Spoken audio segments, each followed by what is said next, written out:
அவ இல்லாம தவிச்சிட்டு இருக்கான்னு சொல்றாள்ல. வா போய் அவனை பார்த்து என்ன பண்ணலாம் பார்க்கலாம். ஏய் அதுங்க நீ வர சொல்லு. அம்மா சித்தி வாங்க. என்ன சொல்? ஐயோ அக்கா போலாங்க. மாமா போயிட்டு வரோம்.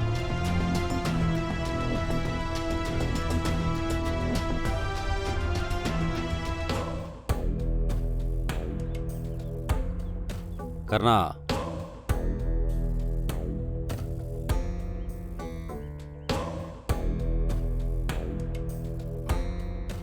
என்னண்ணா? நீ ஏதோ இந்த வீட்டை விட்டு போனதுலேருந்து அவன் நினப்பாவே நீ இருக்கன்னு சித்ரா என்கிட்ட சொன்னான். என்னடா அவளை மறக்க முடியலையா? இல்லைண்ணா, அது வந்து நான் எங்கே கிளம்பிட்ட? அவள் இங்கே இல்லைன்ற வருத்தத்தில் நேராக போய் பார்த்து பேசலான்னு போறியா?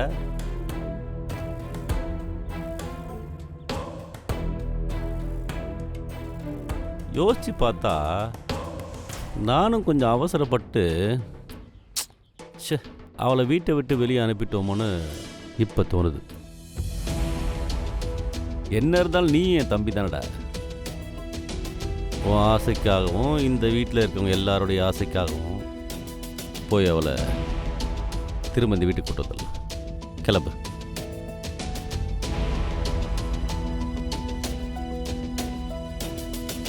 அண்ணா என்னென்ன பேசுற? அப்பதான் ஒரு ஆளு தலை முழுகுன அவளை திரும்பவும் வீட்டுக்குள்ள கூட்டிட்டு வர சொல்றீங்களா? அவன் எப்படியாவது போய் தொலைட்டனே.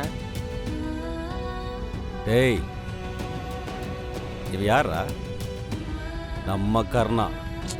இவரு இவனுக்காக பண்ணாம வேற யாருக்காக பண்ண போற?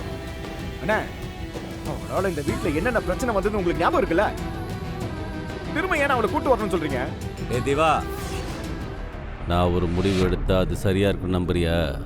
நம்புறேண்ணே. அந்த மாதிரி தான் இதுவும். நான் முடிவு பண்ணிட்டேன். நாம இப்பவே கிளம்பி போவோம்.